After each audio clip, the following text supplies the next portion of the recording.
South India shopping mall the wedding మంత్ర సరికొత్త wedding collection south India shopping mall. So ఎనీహా ఇప్పుడు మీరు ఇండస్ట్రీకి వచ్చారు కాబట్టి మీకు యాక్టింగ్ అంటే ఇంట్రెస్ట్ అన్నారు కాబట్టి ఏమన్నా మంచి మంచి అవకాశాలు వస్తే చేస్తారా? వస్తే చేస్తామండి. మీ వారు ఒప్పుకుంటారా? ఒప్పుకుంటారు. ఆల్రెడీ ఇక్కడ ఒక అనుకోని సంఘటన జరిగింది. ఈ మూవీ ఇందాక చూసిన మూవీ ఆల్రెడీ జరుగుతుంది, షూట్ అవ్వలేదు. ఆ మూవీకి ఒక 3-4 months బ్రేక్ వస్తే నేను ఇంకో మూవీలో కో-ప్రొడ్యూసర్గా జాయిన్ కంప్లీట్ చేశాను. వృషభాన మూవీ. ఓకే. సో ఆ మూవీలో అన్ఎక్స్పెక్టెడ్గా మా వారు ఎంట్రీ ఇచ్చారు. ఓకే. ఒక క్యారెక్టర్ ఆర్టిస్ట్గా.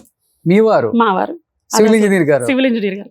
జస్ట్ షూట్ జస్ట్ అలా చూద్దాము అని వచ్చిన ఆయన ఆ రోజు ఒక ఆర్టిస్ట్ మిస్ అయ్యారన్నమాట. హీరోయిన్ ఫాదర్ క్యారెక్టర్ ఆయన ఇక్కడ ట్రైనర్ మిస్ అయ్యి హైదరాబాద్ నుంచి అదే పలమనేరు అవతల అక్కడ చిత్తూరు జిల్లా అక్కడ జరుగుతుంది షూట్. పలమనేరు అవతల జరుగుతారు.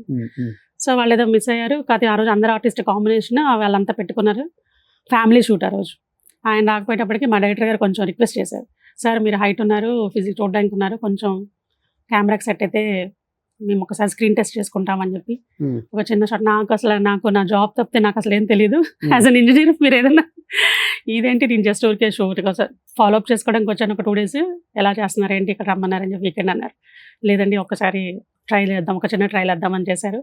ఏదో ఒక పూజ చేసే సీన్కి చేపించారు. అలా కంటిన్యూ చేశారు. ఓకే. సో నాన్నగారికి ఇష్టమైన యాక్టర్స్ ఎవరు? ఆయనతో పాటు చేసిన కో ఆర్టిస్టులు, విలన్స్ కమెడియన్స్ అంటే కోట గారు, చలపతిరావు గారు, అహోతి ప్రసాద్ గారు. ఈ కామెడియన్స్ అంటే బ్రహ్మానందం గారు. వీళ్ళ టీం అయితే భలే ఉండేదండి. ఒక ఎంఎస్ నారాయణ గారు, ఎల్బి శ్రీరామ్ గారు, కొండవలసి గారు. వీళ్ళందరూ అరేవరే అనుకునే కొంత ఫ్యూ ఫ్రెండ్స్ అన్నమాట ఇండస్ట్రీలో. ఎంత బాగా ఉండేవాళ్ళు అంటే షూట్స్ అప్పుడు కానీ షూట్స్ అయిపోయినాక కానీ చాలా బాగుండేవాళ్ళు. మన అంటే హీరోస్ అంటే ఎప్పుడు ఆర్టిస్ట్గా ఆయన పర్ఫార్మెన్స్ అంటే విడిగా కూడా వాళ్ళని బ్లెస్ చేసేవాళ్ళు. వాళ్ళ వేరే మూవీస్ హిట్ అయినప్పుడు కూడా వాళ్ళతో అంతా కాల్స్ చేసి మాట్లాడి వాళ్ళని ఎంకరేజ్ చేయడం, వాళ్ళకి సపోర్ట్ చేయడం, వాళ్ళకి బ్లెస్సింగ్స్ ఇవ్వడం ఇవన్నీ చేస్తూ ఉండేవాళ్ళు. అందరూ బాగా రిసీవ్ చేసుకునేవాళ్ళు. అప్పుడు ఆయన మాత్రం మేమే అనుకునేవాళ్ళం అంటే ఏదైతే పెద్ద అచీవ్మెంట్లో ఉండేది మాకు, డాడీ ఈ స్టేజ్కి వచ్చారా అని చెప్పేసి. బట్ నాన్నగా బాగా బాధపడిన సందర్భాలు ఉంటాయి కదా, ఎలా మనిషి ఎలా ఉంటారు? ఎమోషనల్ లేకపోతే ఏది ఉన్నా కానీ ఓకే? ఎమోషనల్ అంటే ఇప్పుడు ఏదైనా తను చెప్పింది వెంటనే చేయకపోతే అంటే ఇలా ఇప్పుడు 2-3 సార్లు చెప్తారనుకోండి, అది అక్కడ జరగలేదు అనుకోండి, తనకు వెంటనే కోపం వచ్చేస్తుంది. ఆ కోపం మళ్ళీ ఒక ఫ్యూ సెకండ్స్ లేదా 1 minute or 2 minutes అది అర్థం చేసుకొని చిన్న పిల్లప్పటి నుండి ఫాలో అప్ చేయాలి. అంటే డాడీ మనసు చిన్నపిల్లల మనసు ఇట్లా అంటే ఆయన కోపం వస్తుంది. మళ్ళీ వెళ్ళిపోయి నాన్న అంటే ఏముండదు.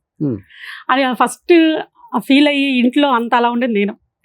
మా మదర్ అనేవాళ్ళు అలా అరవగానే కదా, అదే కొంచెం గదినట్టు మాట్లాడగానే నాకు సెన్సిటివ్ నేచర్ ఉన్న వాళ్ళు కొంచెం ఫీల్ అయిపోయి కొంచెం సైలెంట్గా ఉండిపోతారు కదా. నేను అలా ఉండేది కదా. నెక్స్ట్ మూమెంట్ వెళ్ళిపోయి నేను నాన్నని పలకరించేసేదాన్ని. అందుకని నేను ఆయన తల్లిని, ఆయన బంగారు తల్లి అంటే అసలు పిలుచుకోవడం కూడా నాని తల్లి అని పిలిచేవాళ్ళు చిన్నప్పటి నుండి కూడా. చెప్పాలని గుంటూరు కింగ్ ఆర్టిస్టులు హైదరాబాద్ లోనే అవైలబుల్ ఉంటారు. గుంటూరులో ఎవరు ఉంటారు? చాలా తక్కువ మంది కదా. సో వీళ్ళ జీవా గారు, జయప్రకాష్ రెడ్డి గారు షూట్లు చేసుకుని వాళ్ళ నేటివ్ ప్లేస్కి వెళ్ళిపోతారు. అక్కడ లోకల్ వాళ్ళతో బాగా ఫ్రెండ్లీగా తిరగటం చేయటం. సో వాళ్ళకి గుంటూరుకి వాళ్ళే హీరో, అంతే కదా. ఫుడ్ ఏం తింటారు ఎక్కువ ఇష్టంగా? సాంబార్. మామూలుగా వెజ్ ఎక్కువ ఇష్టం అండి, నాన్ వెజ్ చాలా తక్కువ. అంటే చికెన్ ఒకటే ఇష్టపడేవాళ్ళు, ఎగ్స్ ఆర్ చికెన్. ఇక రెగ్యులర్గా అయితే సాంబార్ రైస్ ఒకటి, మంచి కర్డ్ బాగా ఇష్టం అండి. పల్లెటూరు నుండి ఇక్కడ అమరావతి దగ్గర నేటివ్ అని కూడా మాకు ఎప్పుడు అమ్మమ్మ వాళ్ళ ఇంటి దగ్గర నుండి పాలు వచ్చేసి అన్నమాట. ఆ కర్డ్ అది డైరెక్ట్గా ప్యాకెట్స్ ఇలా పోయడం ఇలా కాకుండా ఆ కర్డ్ రైస్ ఉంటే చాలనే వాళ్ళు నాకు ఆయనకి.